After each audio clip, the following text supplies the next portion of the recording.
Yeah, so my name is Alex Troutman. I'm a wildlife biologist and science communicator, and I communicate science in a way that I feel is comfortable. I'm the overweight black scientist. I don't try to use any extra jargon or words that people may not understand. If I do, I try to explain them, but I'm just who I am. I can be in the schools or social media, in the libraries. I'm communicating science and make sure that people understand it and being very approachable. I'm not some holier than thou individual. So here's a little of my story about my connection to the sea, as well as all of our connections to the sea, and Black and other BIPOC individual connection to the sea, and then how that though we all have connections to the sea, we all do not have equal access and ways that we can kind of break down those barriers to make sure that everyone has access to the sea. All right, so a little bit about me. So I'm a fish and wildlife biologist, and my name is Troutman. So I was kind of destined to do that. Even before, like I knew what marine science was, or even saw a sea turtle, I knew I had a love for nature and wanted to work with animals. Like I would see Jeff Corn and Steve Oren, the crocodile hunter, and Jack Hanna on TV, and I was like, that's what I want to do. But I didn't know that was possible for me because they're white, I was black. The only people who worked with animals that were black, that was my representation, were people who were vets or farmers. For the longest time, I went to school to be a vet, and I thought that was what I was going to do until I got into my second semester of um, undergrad, and we started doing field classes. I took a field ornithology class, which is the study of birds, and mammalogy on the study of mammals, and I was like, "Yo, this is what I'm gonna do for the rest of my life." So I dropped the vet and started working towards being a wildlife biologist, and I was gonna make it work regardless. And many times I was the only black person or only person of color in many of my courses, and that still continues today, even in a lot of my other offices that I work in. So some of the animals that I like to work with are the ones that are so-called misfits, or the ones I just enjoy as well. So like red pandas or bats, and sea turtles. Especially the Kemp's-Ridley sea turtle. It's not the prettiest. It's the smallest sea turtle species. But a lot of people gravitate towards the greens, the hawkbills, and leatherbacks, the ones that are more charismatic or large, and the Kemp's-Ridley are they're just okay looking to some people. But I enjoyed them. I spent many days knee deep in sand and covered in gnats and mosquitoes looking after these guys, these hatchlings. And due to them being misfits, it kind of explains me as a black male in the science world. I am a misfit, misunderstood sometimes, that we're looking to change that. So how did this little guy right here representing the San Jose Sharks get to be a marine biologist? I'm from Austell, Georgia. I'm a landlocked city. I'm 55 miles from Alabama, about 4 hours from the beach. So how did that happen? Me getting to work with all these amazing sea turtles and sea creatures, even though I was in the heart of Georgia pretty much. A little too excited right there. But it all started with this group right here, my family. Um, Going to the Tennessee Aquarium, going to vacations at Myrtle Beach and Panama City Beach.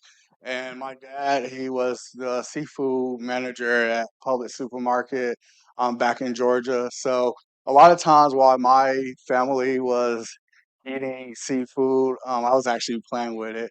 Um, like exploring the shrimp and the crab, making them move, and I got to do a lot of behind the scenes, like looks at some of the shipping that Publix was getting through my dad. So I got to see all the fish in the cooler on ice and had to take some home and draw and fillet them, but I really was dissecting them, trying to figure out what it was, and then having to sometimes help my dad cook the fish for my family. But that's how I got started, and got connected to the sea. And it's been a good journey, and I will talk a little bit more about this. That was a privilege that I had that so many other people do not and have or did not have.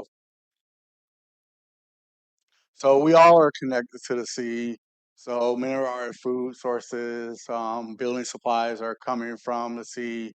Overseas, we're getting some of our medicines from kelp, from algae. Um, that these are all connections that we have. Even our electronics are coming from overseas as well. So these are some of the connections that we all have. But there are some connections that we have that are historical, that they have either been, I'm not going to say forgotten. They have been hidden or left off on purpose, especially coming from the Black community. And these are some of our historical connections. Oystermen and oyster sellers like the great Thomas Downing, who was a oyster seller owner in New York. He was at one time one of the richest men in New York, or going down to some of the Navy divers. Carl Brashear, one of the first Navy divers that was African American, even through tragedy of him losing his legs, he still was able to complete some dives. Or let's talk about some of the women. Gold medalist, Olympic swimmer, Anita Berta. So these are all the some connections that we have not only to the sea but to the water. That many of these are not really talked about in our books or widely known, but these are the connections that we have. So when people say that Black people don't do the ocean or don't swim, we have this list right here of people who are have been successful in the ocean, successful swimmers that are often overlooked. We all have connections to the sea, from the drains we utilize for our food, to some of the rivers and creeks and streams. Every connections that we have is we are connected back through the water cycle. Once the water goes through our streams, seas, and oceans, it comes back and rains on us. So we can all say that we have technically been touched by the sea. So we all have that connection, but we all don't have that equal access. So what are some of the barriers that we have that kind of blocks us from the sea? Since systemic racism, lack of opportunities, high ticket price, especially at aquarium zoos and other conservation and marine institutions. I looked the other day. One of the aquarium ticket price for someone who's 2 years older or older is $47.99. That's ridiculous. Like, I'm sorry, like at 5 year old, like you'll enjoy it, but you're not gonna remember it like that. So charging someone an adult price that's 3 years or older is ridiculous. That's a type of accessibility issue that we need to work on that can tart people from becoming interested in the sea. It's definitely a barrier. And why I say it's a barrier now, because typically you're not in the ocean when you're at the aquarium, but it's that exposure. Going to an aquarium exposes you to sea creatures, to the ocean. And if you don't have that exposure, how can you know if you like the ocean, if you like looking at marines, um, animals, or you want to study them if you're never exposed to it? It's just like eating vegetables. If you never had um, I'm gonna say Brussels sprouts. If you never had Brussels sprouts, you're never exposed to them. Of course, you're gonna say you don't like them.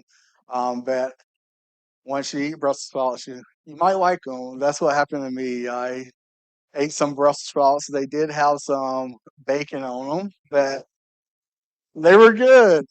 So I enjoy Brussels sprouts or bacon wrapped asparagus is another one.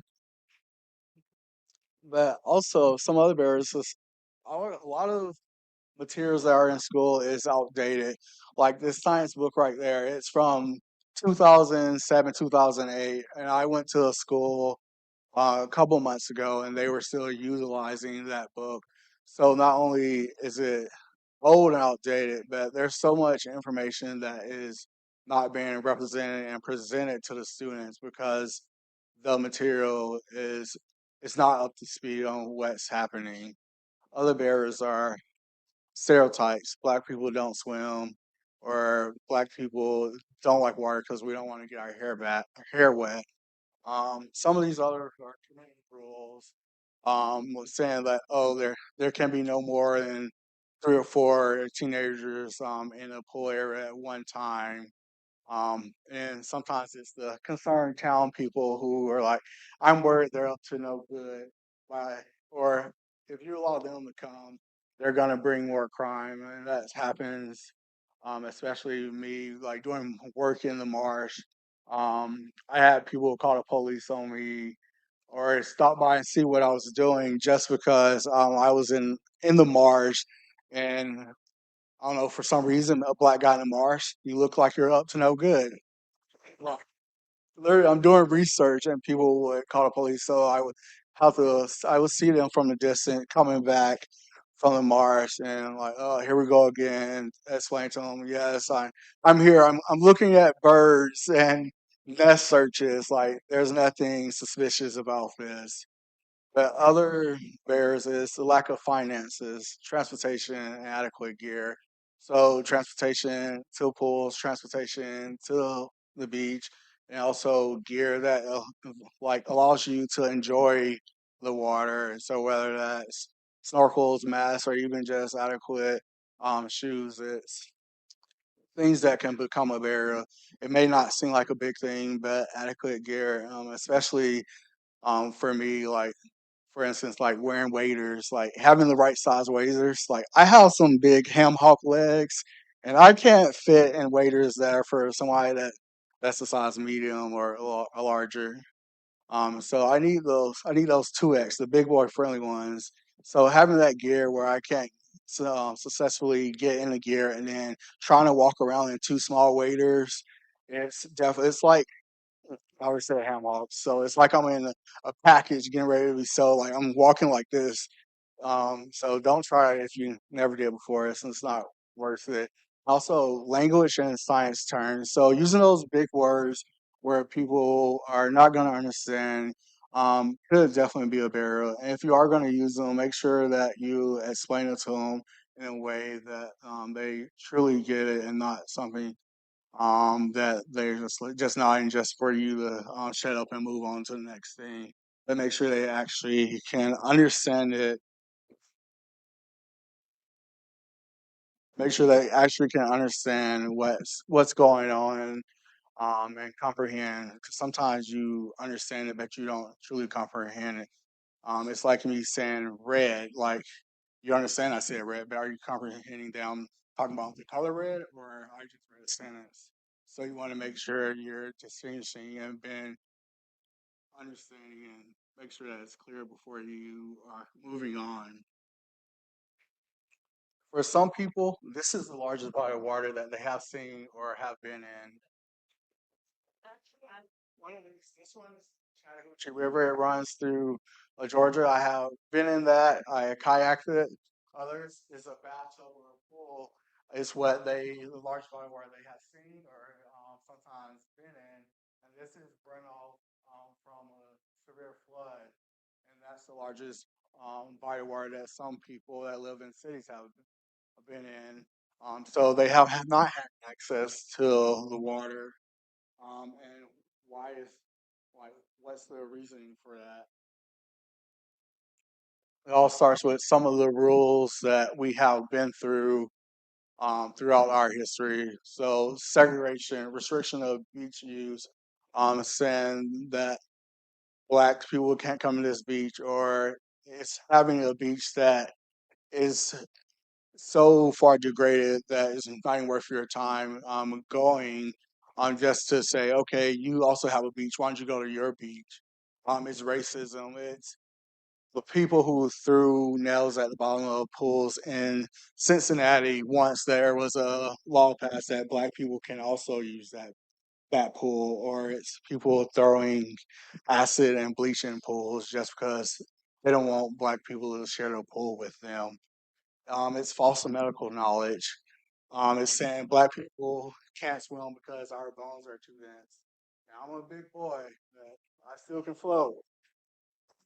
So, and other theories like black people, our muscle twitch at the wrong speed, so it doesn't allow us to swim successful. You know, us, we have that ostrich spider like that.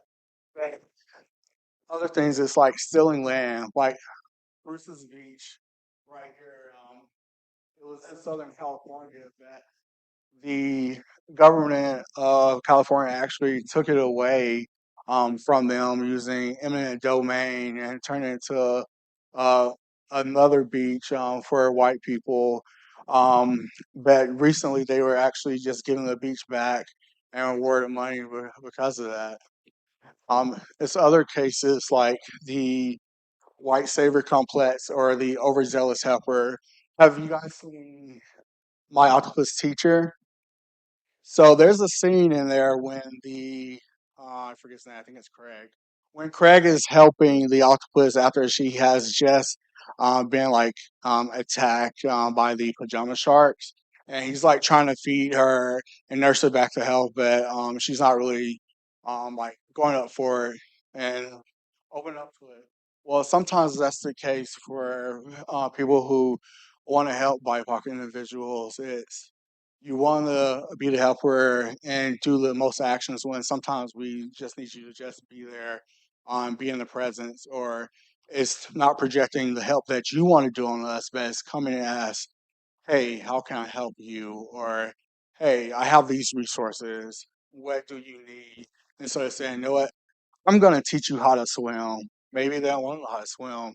They just want to be able to enjoy the water or understand what a sea turtle is and what's the difference between a sea turtle and a tortoise.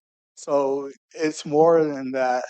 You're just trying to project your needs on them or your wants, but you need to be able to communicate and understand that sometimes it's best, like I said, to be there or offer your resources. It's also environmental racism.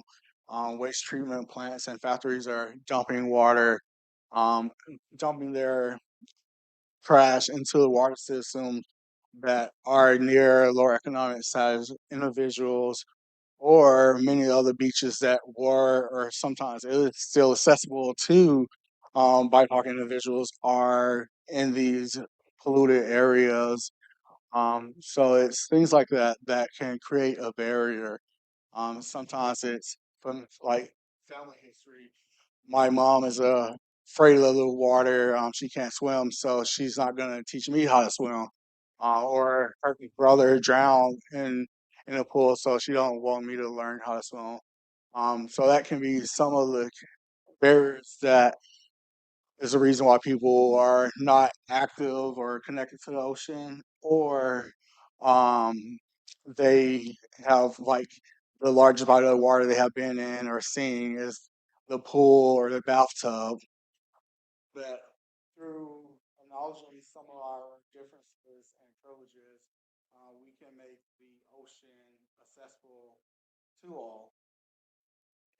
So there's a privilege that comes with being able to access nature, including the ocean, even more privilege being able to access it without fear. There's trauma that have been involved with nature and the ocean, from people being racist, going out hunting, to just being able to access the beach without having the fear of someone ganging up on you and telling you can't access it. Or another one is microaggressions, and again, going back to the police. Like we don't want him to be here. They're gonna mess up the beach. They're gonna trash it. Oh, just like last year when that party came through, there was a bunch of black people, and we know they're gonna do this. So we need to make sure that when we are trying to have the beach accessible to all, that we're not relying on any misconceptions or flawed knowledge. So what can we do to make more connections and have ocean awareness? It's all about exposure, representation, and providing opportunities and access. Now, exposure can be in many different forms. It can be taking people to the beach. It can be also bringing the beach to them or going to them at the aquarium. So sometimes I go to the aquarium and lead talks using different, I guess, biofacts or items. So that's a sea turtle shell, but letting kids actually see what a sea turtle shell or looking at it, showing how on the carapace that the sea turtle skeleton is right there fused with it. Letting them see those cool things, or even showing shark teeth and showing like sharks are not as scary as they seem, because people are afraid of what they don't know. And many times, that's not knowing the ocean, is not knowing what's in it. But if you can show them what, and show them that it's not as scary as it seems, you can prevent some fear, but also encourage a new love for the ocean. Next is creating books like Joe Journey Under the Sea that's again exposes people to what's under the sea, what's in the ocean. It's also allowing people to have space. If you have meeting rooms, give that space for people to come in and meet with you, or even just host their meetings there. Use your skills and privilege for good, and also make good trouble. If you see policies that are coming up that's going to deter people from being able to enjoy the ocean, being able to just live a meaningful life, like go ahead and fight and speak up. Um, you're only good if you're quiet until it's time for you to speak up and there's no one else to speak up for you. So go ahead and speak up for everyone, especially if you see people are being treated wrongly. And access is not the only problem. So access, it's just a piece of the puzzle. There are actions that must also be considered. So let's say, Chrissy, I see you're hungry, and I say, hey, go to my house and make a sandwich. I given you access that you'll have transportation to the bridges out. So is that going to solve your problem? It's not. Or tell my little cousin like, here's all the ingredients. You can make you something to eat that he's three. He doesn't know how to use the stove, much less a knife. So just because you're providing access doesn't always mean that you're going to be successful and you're doing everything that you can do. There's other things that must be considered in order to help people be ocean aware and have a connection to the ocean, and that includes transportation, finances. And again, I keep saying exposure because exposure is a big deal. You can, like I said, you cannot know you love something unless you're exposed to it. But also provide skills. So providing skills for people to explore the ocean and maybe even one day working in the ocean. And sometimes it's looking at. Sorry for interrupting. It's a great talk. Oh, sorry. Oh, that's fine. Oh, you guys should have said something earlier. No, I'm just playing that. Thank you. But also, like providing like the skills that people need, like so teaching those skills. So maybe like someone's not comfortable with the ocean yet, that teaching them how to read like the flukes of humpback whales to introduce them to the ocean, or maybe they're never going to work in the ocean, but they still can do that as a job. It's teaching like how to do scuba, how to snorkel, but also just make sure like when you're reaching people, you're also looking at the needs that they need. So sometimes the skills that we have um, are going to be overshadowed by the needs that we have. So needing transportation to and from a training, or needing basic needs like food, or make sure shelter, so you can't really um, give someone access if all their needs are not being met. So before you try to introduce them into some new areas, you need to make sure that they are having their basic needs met. So here's some groups that I have worked with that are taking actions to increase diversity and connections to the ocean. Black and Marine Science is a nonprofit that I helped co-fund with about 10 other people um, right during the pandemic. And Sea Potential is a group out west that's also a nonprofit that is helping people to not only learn to swim and scuba, Blacks on the Chesapeake. They're a group of captains in the Chesapeake Bay, in the Northeast and Virginia area that are taking youth and teaching them um, how to be captains of boats and working with also oysters and other aquaculture practices up there in Virginia and Maryland area. Minority in Aquaculture are doing the same thing with oysters. It's a Black woman-led nonprofit that is teaching people about aquaculture. Then Ocean Well is a group in Sri Lanka. It's actually one of the first Sri Lankan like nonprofit that encourages ocean conservation for all people. And then Miss Minorities in Shark Sciences, they're teaching people to work with sharks and skates and rays and other marine organisms.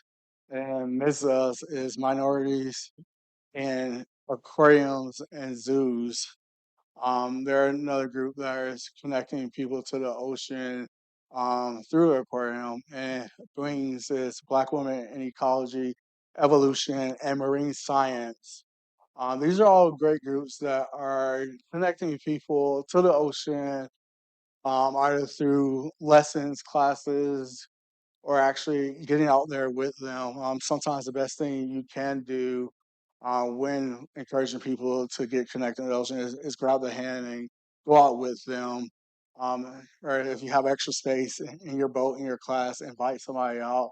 But also, you need to know that when you are inviting people out, it's not just say, hey, you come to this. But it's like you need to have a relationship sometimes, and it's you maybe going to one of their events or a couple of their events, and then they come out to your event to make them feel welcome. Or sometimes it's reaching out to the trusted and respected people in the communities in order to form those relationships. Like you can't just be a strangers and go in and say, "Hey, let's go scuba diving." You're going to get stares.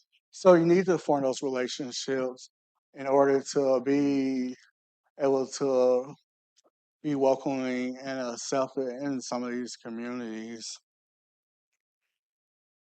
And lastly, diversity is not enough. We need to be inclusive. So diversity in this frosted sugar cookie. It's really a really good cookie.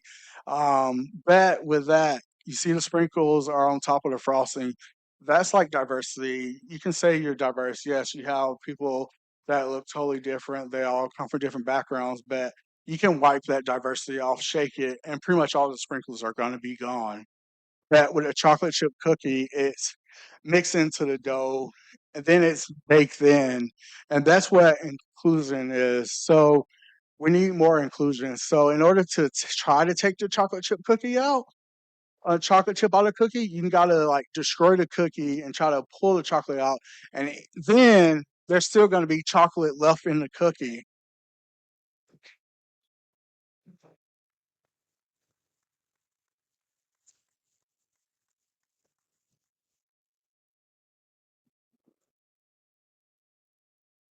Thank you very much, Alex. Does anybody have any questions or yeah? um,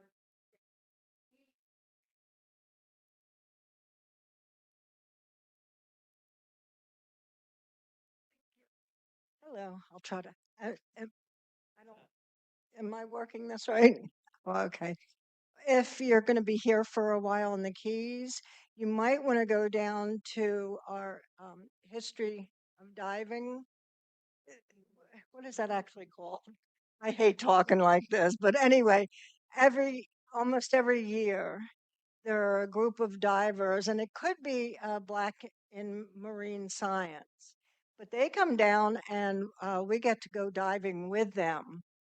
And I have been on wrecks since '81, but I went one time with them and I learned so much about what you look for in wrecks. So we do have communities. Maybe we just need to know more about them. But thank you. Oh, you're welcome. Thanks for sharing.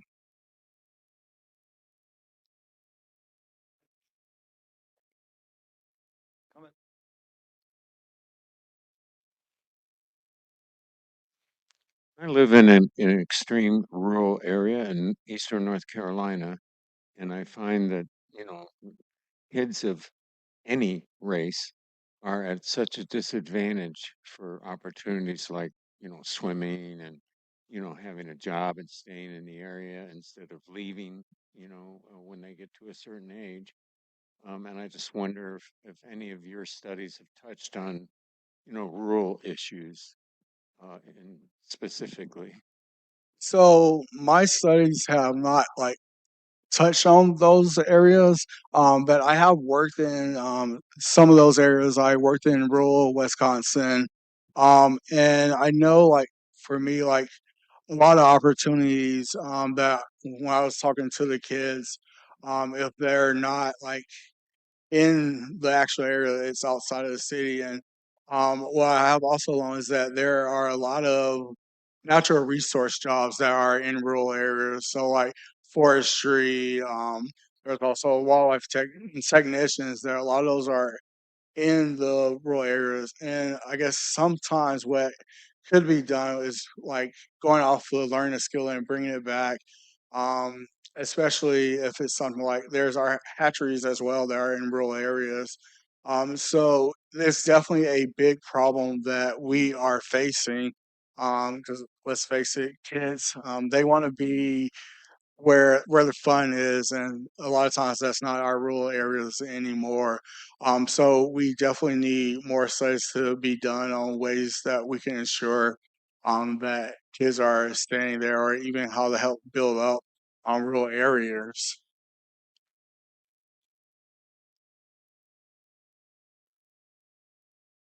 Oh, yes, Alex, great talk.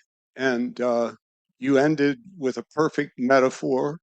We all love cookies, and you made the point. I also wanted to thank you for being here in the Keys and speaking to a primarily white audience. It's bold, it's brave, and it's important. And we're glad you're here. Thank you.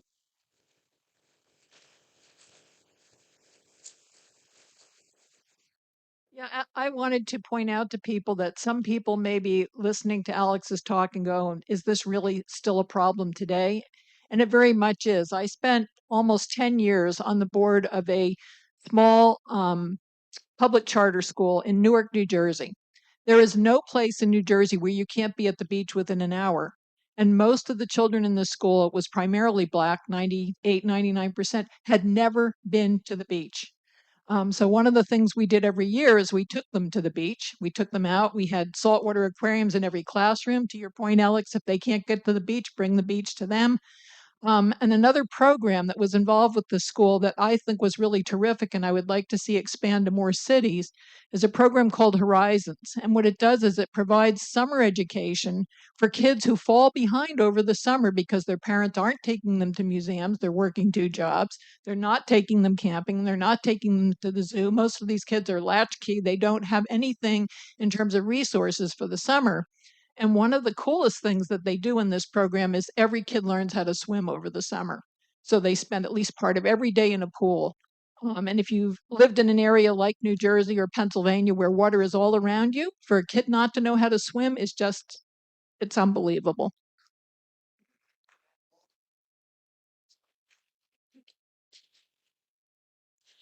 Hi, Alex. Met you yesterday. I'm Marta. I'm on the board of REEF. And as we build this Marine Conservation Center, one of the things we're really striving to do is make sure that it's accessible to everyone. And I was wondering, I live here in Key Largo, and there are tremendous amount of working poor in the Keys because it's a very, very high cost of living area. There are a lot of jobs that are in the tourism industry or in the service industry that don't pay really well. So, do you have thoughts on, other than making it free to the public, which we are going to do, and we do have education programs with some of the local schools? Do you have any specific thoughts about how we can help bring some of those kids from some of those families to either to the center or get us to them to try to get them involved in the ocean? Because a lot of the kids here have never been in the ocean either, believe it or not.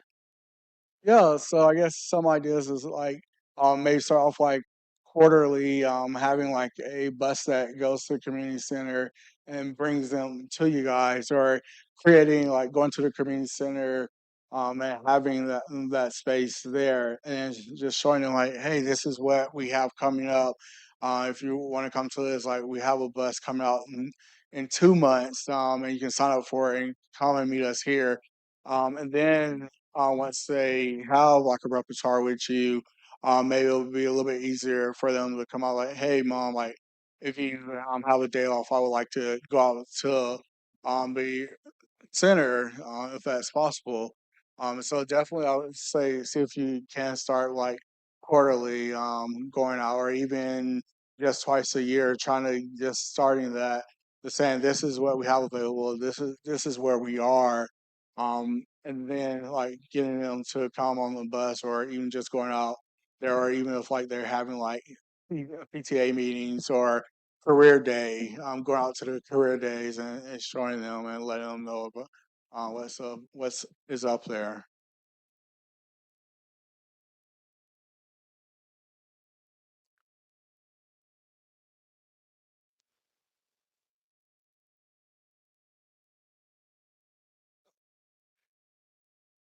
Alex, I appreciate the presentation.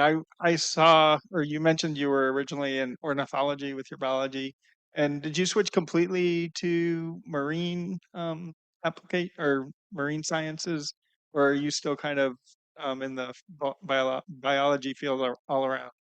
So that's a trick question.